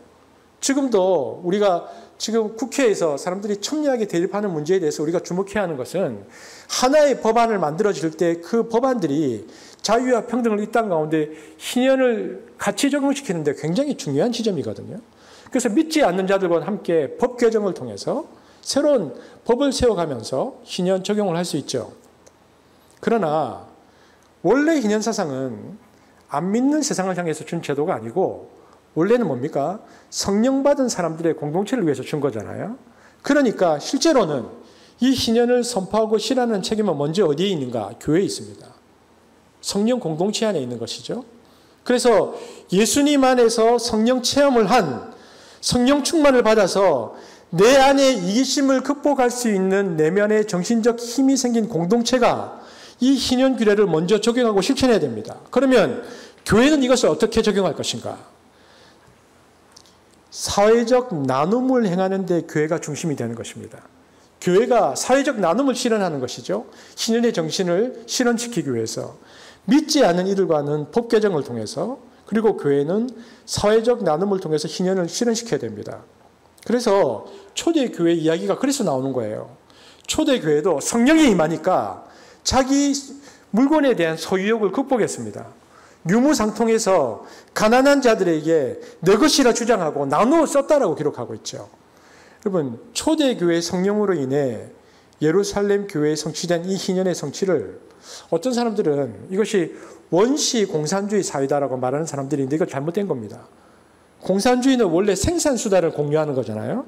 초대교회는 그런 적이 없습니다. 뭐 교회 나왔다고 뭐 목소, 목공소, 빵집, 교회 다 내놓는 것이 아니고 여전히 사적 소유는 인정하고 있었고요. 그러니까 자유체제로, 자유주의 체제로 그들이 사유재산을 가지고 있었지만 자기가 번 것을 나만 먹고 쓰겠다는 이기심이 성경 안에서 극복되어지니까 공동체 안에서 그것을 내어놓고 그런 능력이 없는 불특정 다수인 가난한 사람들을 위해서 내어놓으라고 가져온 것입니다. 그러니까 이게 공산주의가 아니고 정확한 표현은 교회를 통한 사회복지죠. 성령이 임해서 사회복지 체제가 들어온 것입니다. 이렇듯 레위기 25장의 이 성취의 과정을 보면 이 레위기 25장의 성취를 역사 속에서 유일하게 실현해 본 것이 초대교회인데요. 초대교회가 어떻게 이것이 가능했는가? 성령을 받은 겁니다. 여러분, 오순절날 성령이 임해서 충만해졌을 때, 성령으로 온 공동체가 충만해졌을 때 그들이 가능했다고 말하죠. 그러면 예루살렘 교회 이후에는 어떻게 됐습니까? 예루살렘 이후의 교회들은 어떻게 됐을까요? 2000년 교회가 늘 그래야 하는데요. 예루살렘 교회처럼 그러지 못했죠. 특별히 우리가 잘 아는 대로 미국 남침례교 같은 거에 남부교회 같은 경우에는 우리 뿔이라는 영화를 보면 알지만 심지어 교회에서 노예를 썼고요. 링컨이 반대하니까 전쟁까지 했습니다. 그러니까 이처럼 2000년 교회 역사에 이기심과 욕심을 극복한 교회가 별로 없었고요. 어떻게 보면 초대교회에 딱 한 번 있었다고 보는 것이 맞습니다. 참 포기하지 않고 그것이 가능할 것이라고 생각하고 제도화하고 규례를 만들어 온 사람들이 있었어요. 1500년 동안 계속된 수도원 운동입니다. 하지만 초대교회 역사를 제도화한 수도원도 첫 초대 원장의 성령으로 사로잡혔을 때나 그게 가능하지 그 사람이 죽고 나서는 다 타락했습니다. 제대로는 안 된다는 거죠. 그리고 그 이상을 실현하기 위해서 지금도 단체 생활을 하는 이들이 나오지만 이것은 소수이지 메인 기독교가 다 그렇게 바뀐 적이 없습니다. 여전히 욕심덩어리였고 여전히 이기적인 한계가 분명했습니다. 그리고 생각해 보면요. 초대교회의 예루살렘 교회의 그 사건도 종말론적 사건입니다. 무슨 말이냐면 역사의 마지막에 주님이 재림할 때에 인간의 모든 죄가 사라지고 모든 사람이 순종할 때 일어날 공동체의 모습을 미리 원형적으로 잠깐 번쩍 이렇게 보여준 것이라고 해석하는 게 맞습니다.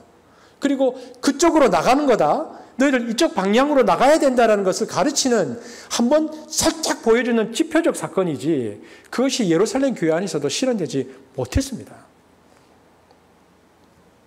여러분 그러면 나사렛 회당에서 지금 예수님께서 이 희년을 선포하고 계시잖아요. 나사렛 회당에서 희년을 선포하신 예수님은 이 희년 규례를 어떻게 적용하셨습니까?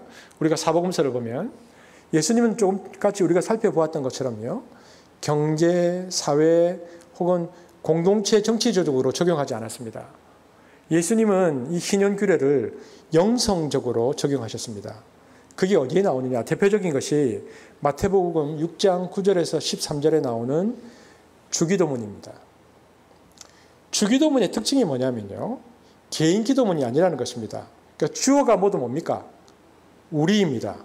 그러니까 이것은 공동체 기도입니다. 공동체 기도였다는 것을 알 수 있는데 여러분 공동체 기도문이라는 게 뭡니까? 제자 공동체가 추구해야 하는 제자 공동체가 추구해야 하는 이상이 무엇인가를 기도문 형태로 계속 가르쳐 준 거죠. 이 기도를 하면서 너희는 그 방향으로 가야 된다. 이게 그 방향으로 나가야 하는 이상이다.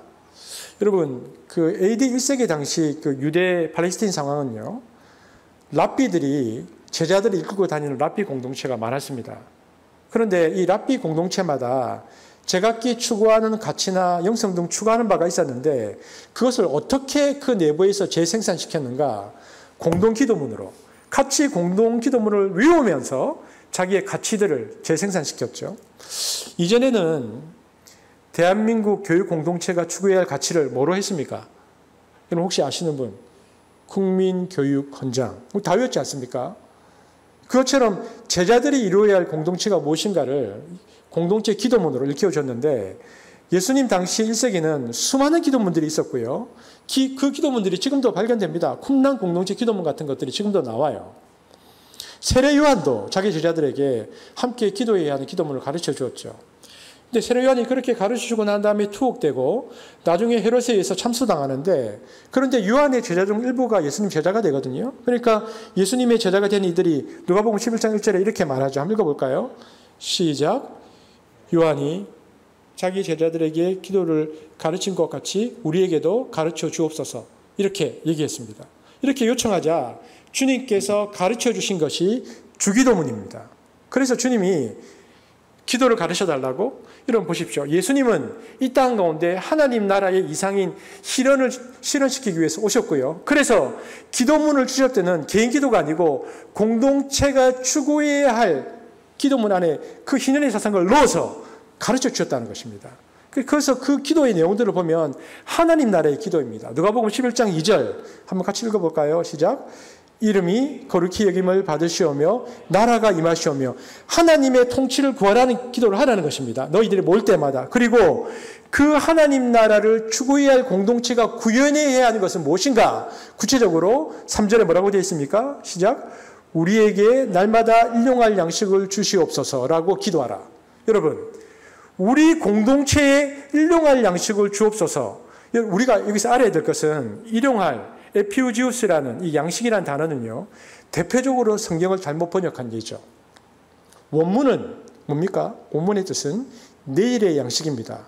그런데 내일의 양식이라는 단어를 바로 묵상하지 못하고 KJP 흠정적부터는요, daily bread, 그러니까 매일의 양식, 일용할 양식으로 바꿔버렸습니다.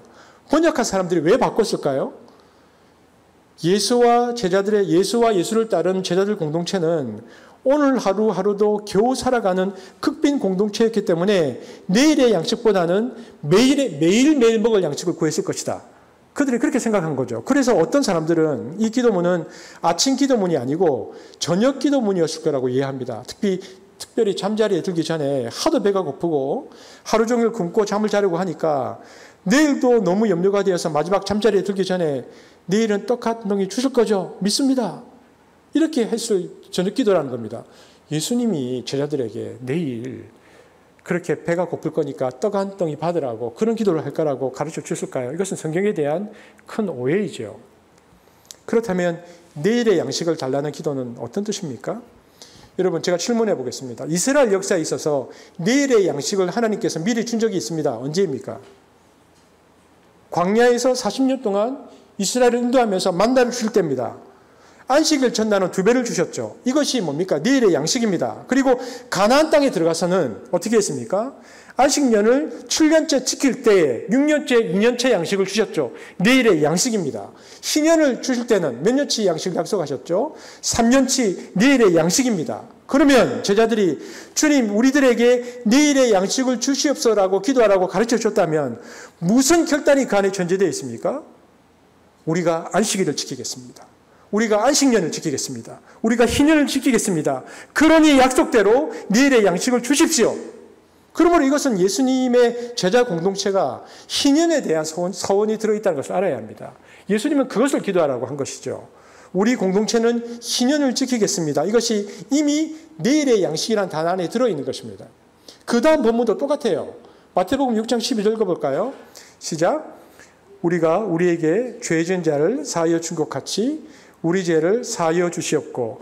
원문의 뜻, 여러분 혹시 성경을 보고 계신 분이 있으면요, 이 지금 마태복음 6장 12절 성경 밑에 보세요. 보면 뭐라고 관주로 되어 있냐면 빚진 자를 탕감하여 준 것 같이 우리의 빚도 탕감하여 주시옵고, 이렇게 되어 있습니다. 이게 원래 뜻입니다. 이거 빚 탕감 기도입니다. 여러분, 빚 탕감 기도, 이게 언제 오는 겁니까?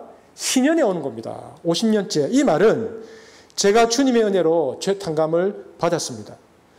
뿔나팔이 울려 퍼지고 재물이 죽어서 내 죄를 다 용서하고 내 빚을 하나님이 탕감해 주셨습니다. 감사합니다. 그러니 저도 주님의 그 은혜에 힘입어서 다른 사람의 빚을 탕감해 주겠습니다. 그래서 다른 사람의 빚을 탕감해 주겠으니라는 것은 이미 내가 희년을 실천하겠다는 의지와 결단과 서약이 그 기도문 안에 들어와 있는 겁니다. 그것에 근거하여 주님 제 믿음을 보시고 제 빚도 탕감해 주십시오라고 기도하는 것이죠.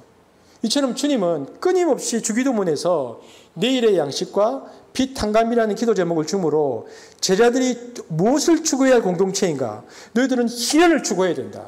희년 공동체라는 것을 제자들에게 이야기하신 것입니다. 그렇다면 이 희년 공동체 이상을 담고 있는 주기도문은 구체적으로 어떻게 적용 실천되어야 하는가? 여러분, 주기도문을 다 읽고 나면요, 성경에 주기도문이 끝나고 나면 주기도문이 딱 끝나고 그 뒤에 부록이 나옵니다. 여러분, 부록이 뭡니까? 편지를 쓰고 나서 추신은 왜 쓰죠? 앞부분의 말이 잊어졌거나 앞부분의 편지를 쓰긴 썼는데 묻힐 가능성이 있는 것을 강조하기 위해서죠. 그 본문이 뭐냐? 그래서 주기도문이 딱 끝나고 마태복음 6장 14절 15절이 곧바로 들어옵니다. 13절이 끝나고 한번 읽어보겠습니다. 이게 주기도문이 끝나고 곧바로 들어오는 것인데요. 시작. 너희가 사람의 잘못을 용서하면 너희 하늘 아버지께서도 너희 잘못을 용서하시려니와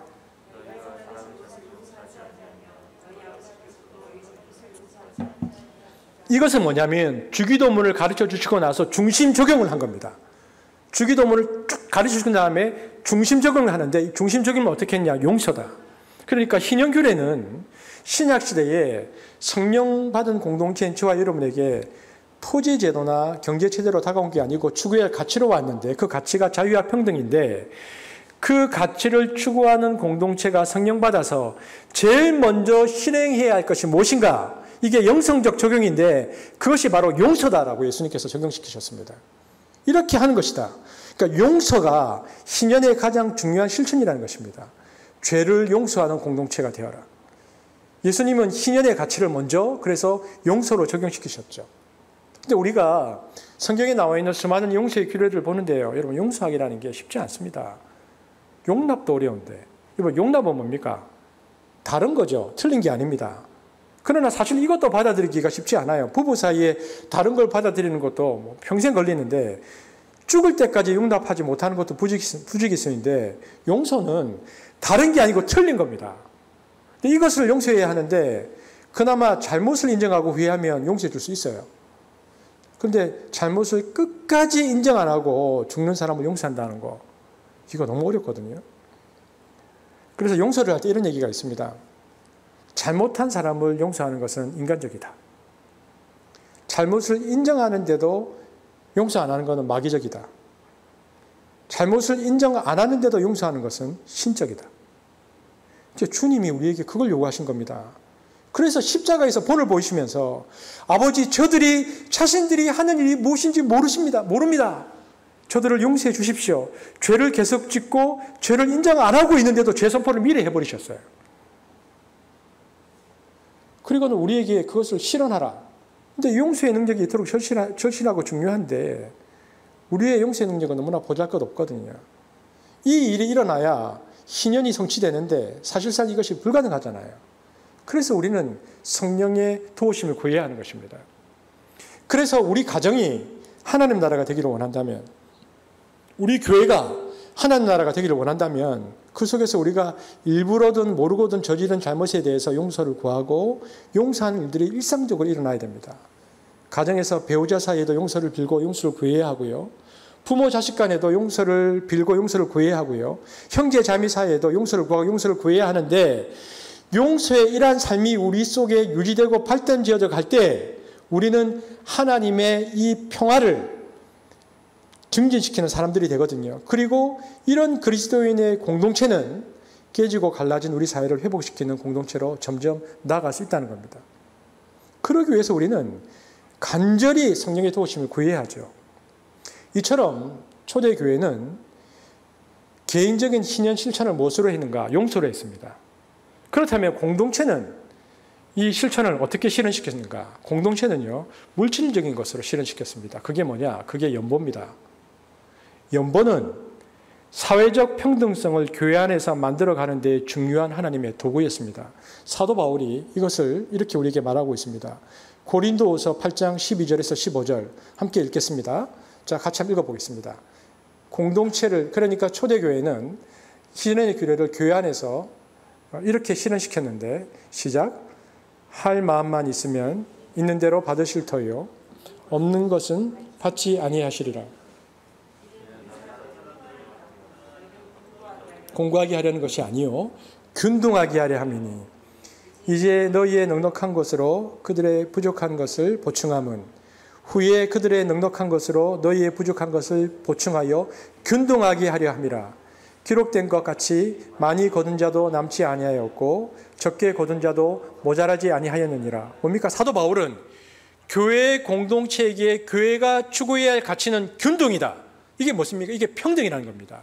교회 공동체가 평등 공동체가 되어야 하는데 이 평등을 이루는 통로가 무엇인가? 연보다, 헌금이다. 초대교회는 공동체의 균등성을 무엇을 통해 실현시켰는가? 연보를 통해서 했습니다. 그러니까 교회 헌금 제도가 있는 이유는요, 다른 걸 하려고 있는 게 아니고 균등하기 위해서 있다는 것입니다. 그러므로 이 연보라는 헌금 방식의 목표는 뭔가? 교회 안에 가난한 사람을 구제하는 게 목표입니다. 교회 안에 빈부격차를 줄여나가는 것이 헌금 제도가 있는 이유입니다.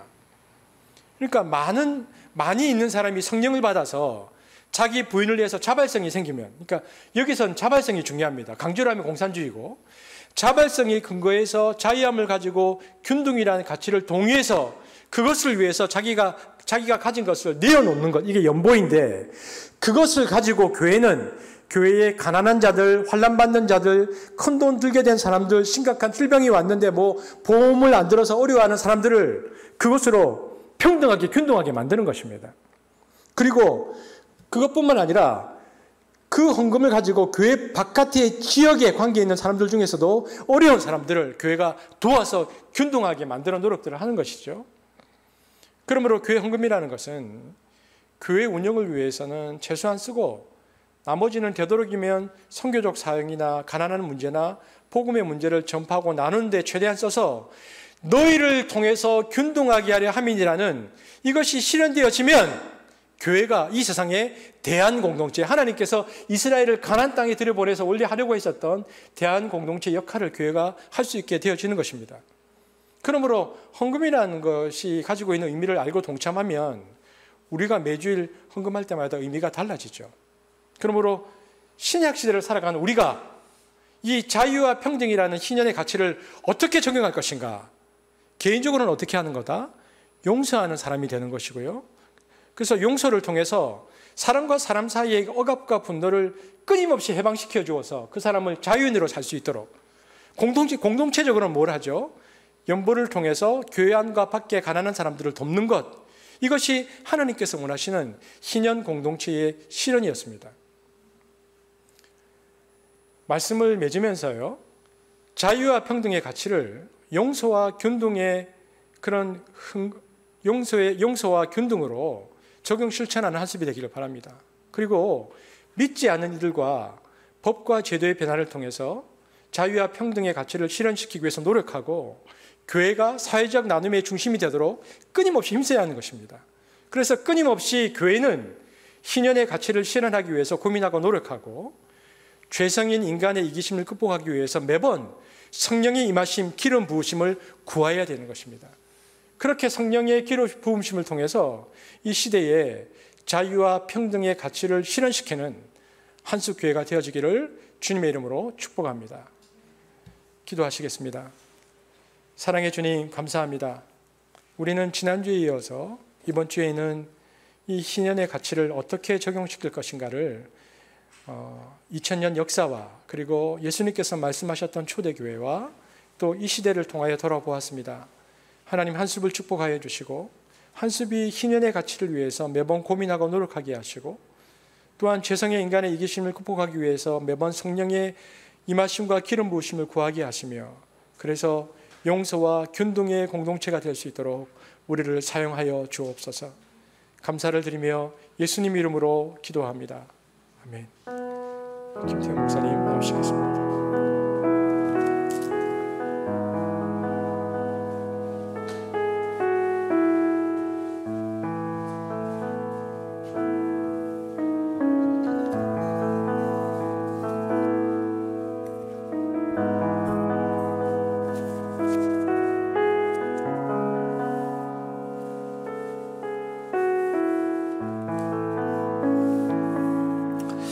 말씀을 생각하면서 우리 함께 찬양했으면 좋겠습니다.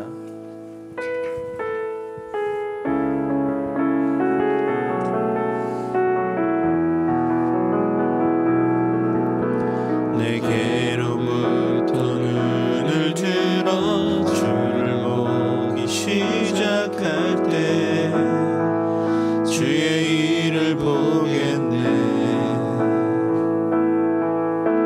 내 작은 마음 돌이키사 하늘에 꿈꾸게 하네. 주님을 볼 때 모든 시선을 주님께 드리고 살아계신 하나님을 느낄 때 내 삶은 주의 역사가 되고 하나님이 일하기 시작하네. 성령이 나를 변화시켜 모든 두려움 사라질 때 주의 일을 보겠네.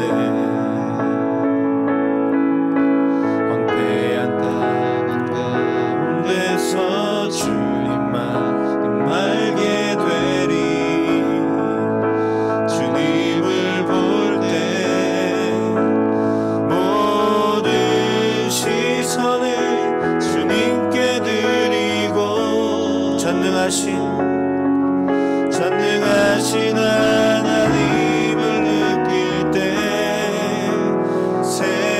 세상은 주의 나라가 되고 하나님이 일하기 시작하네. 모든 시선을 주님께 드리고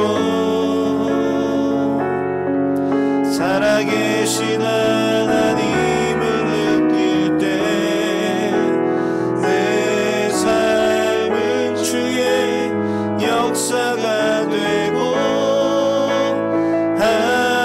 하나님이 일하기 한 번 더 고백합시다. 모든 시선을 주님께 드리고 전능하신 하나님을 느낄 때 세상은 주의 나라가 되고 하나님이 일하기 시작하네. 아멘. 이 시간 준비된 헌금을 드리는 시간을 가지도록 하겠습니다.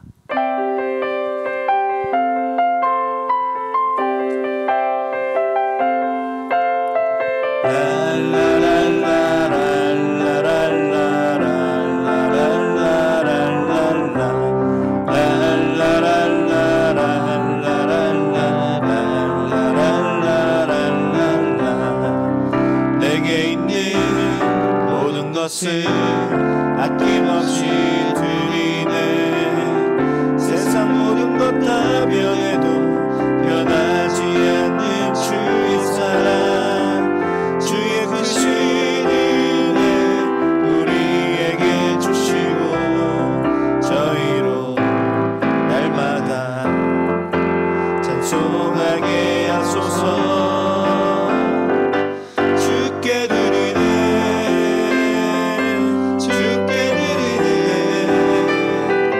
나의 젊음과 정성 다해서 주께 드리네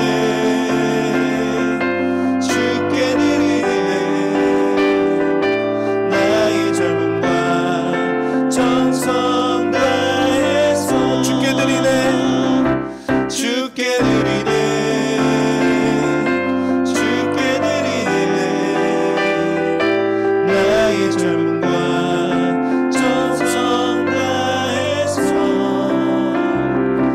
주께 드리네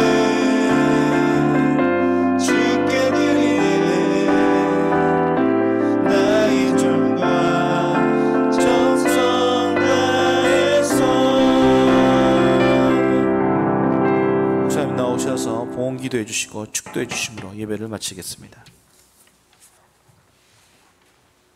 하나님 감사합니다.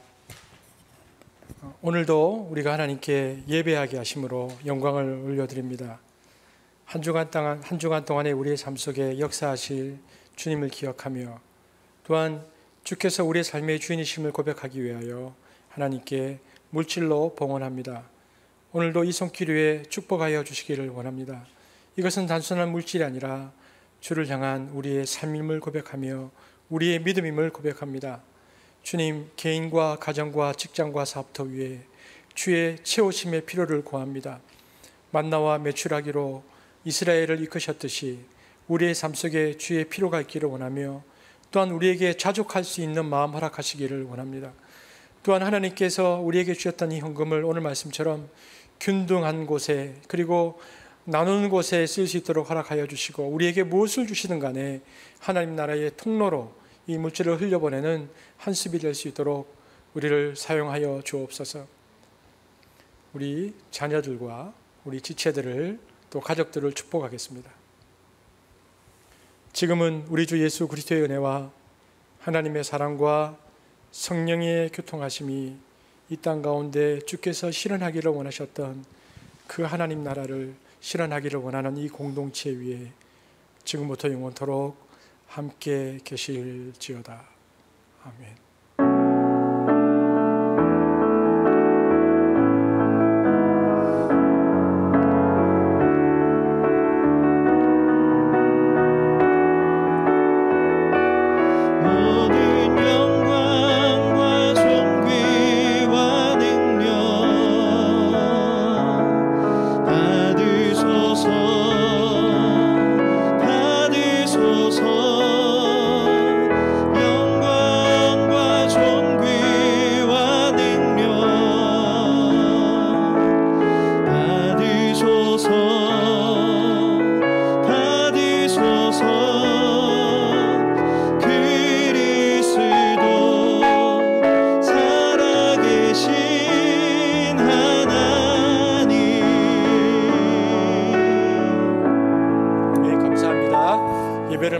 우리 중고등부 퀴즈 내겠습니다.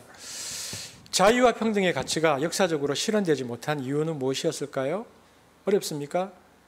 인간의 무엇 때문에? 인간의 땡땡땡 때문이다. 그 다음에 우리 장년들입니다. 자유와 평등의 가치가 교회 안에서는 어떻게 실천되어야 합니까? 두 가지죠. 무엇과 무엇이다. 우리 김태형 목사님 나오시겠습니다.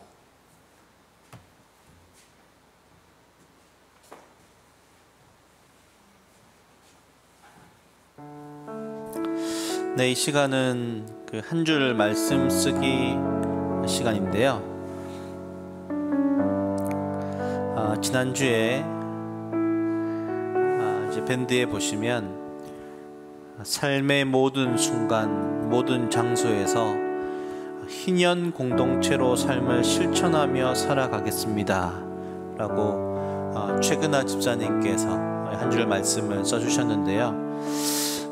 오늘 그 희년 공동체로서의 우리가 어떻게 또 실천하고 또 살아갈 수 있는지에 대한 말씀을 들었는데, 한 줄로 여러분의 삶에 또한 공동체가 또 고백할 수 있는 고백들을 또 한 줄로 간단하게 써 볼 수 있는 시간들을 가지도록 하겠습니다.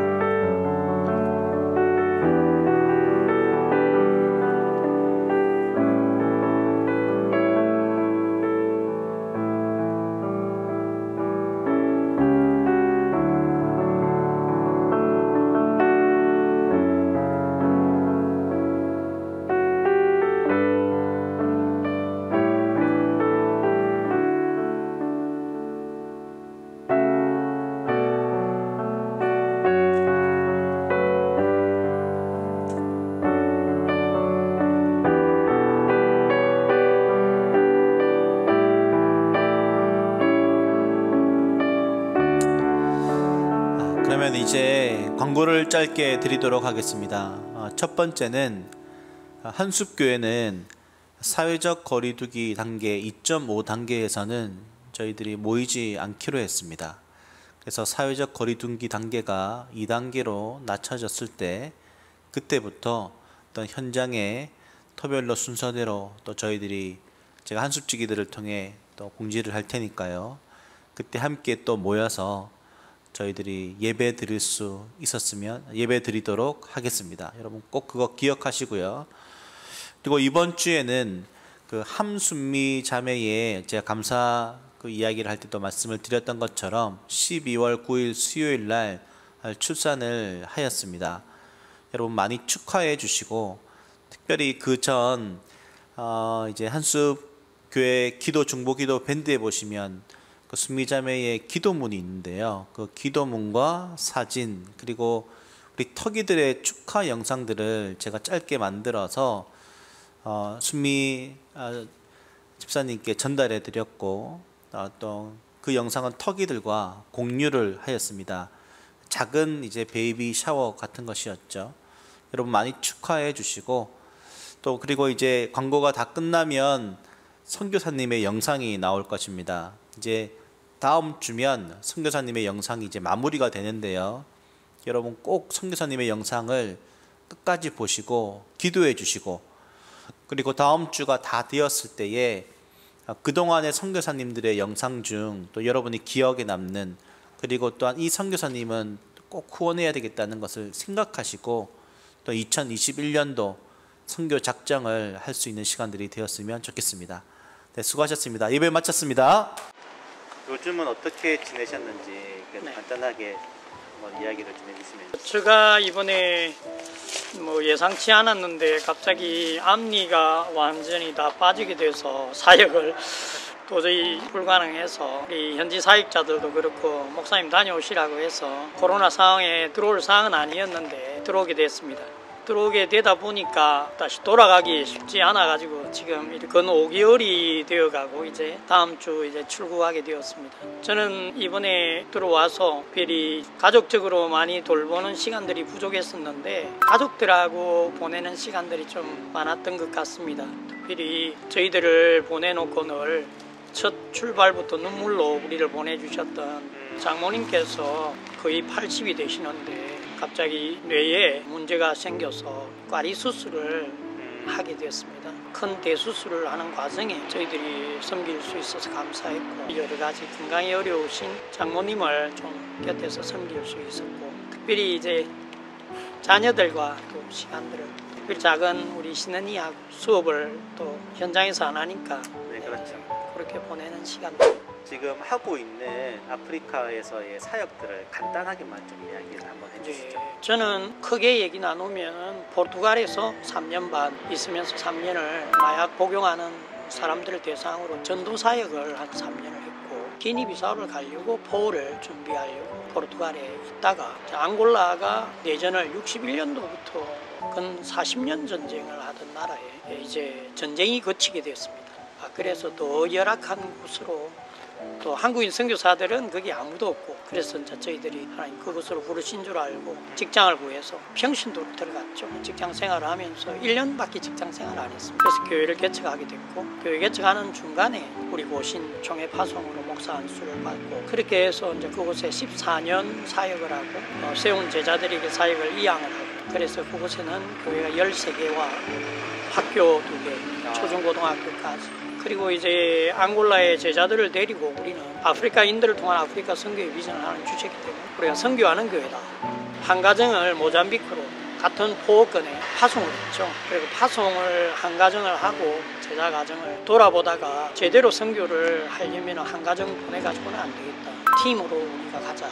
그러면서 제가 팀이 가서 선교를 제대로 할 수 있는 현장에서 선교사들을 좀 세워줘야 되겠다 해서 사역을 이양을 하고, 자녀들 포함해서 저희들이 앙골라 제자 선교사들 13명이 모잠비크로 이동을 했죠. 남부, 중부, 북부 나누어서 동시다발적으로 우리가 교회를 개척하자. 수도가 남부에 있어요. 거기는 이제 제가 메인 교회는 제가 개척을 하되 이제 제자 한 가정 하고, 이렇게 해서 이제 교회를 지금 한지 15년 차 들어왔습니다. 그래서 이제 저희들이 지금 39개 교회, 학교 2개, 이제 2,400명. 선교를 마칠 때 뭐가 남느냐, 교회로 보고 있습니다. 그리고 교회는 선교적 교회로 지역사회를 섬길 뿐만 아니라 인도해 주시는 선교지에 제자들을 파송한 아프리카인들이 자립하고 자치하고 자전한 네비우스 정책 따라서 앙골라는 앙골라 제자들에게 사역을 이양을 했고 또 모잠비크도 이양할 제자들이 모잠비크 리더십이 다 세워졌습니다.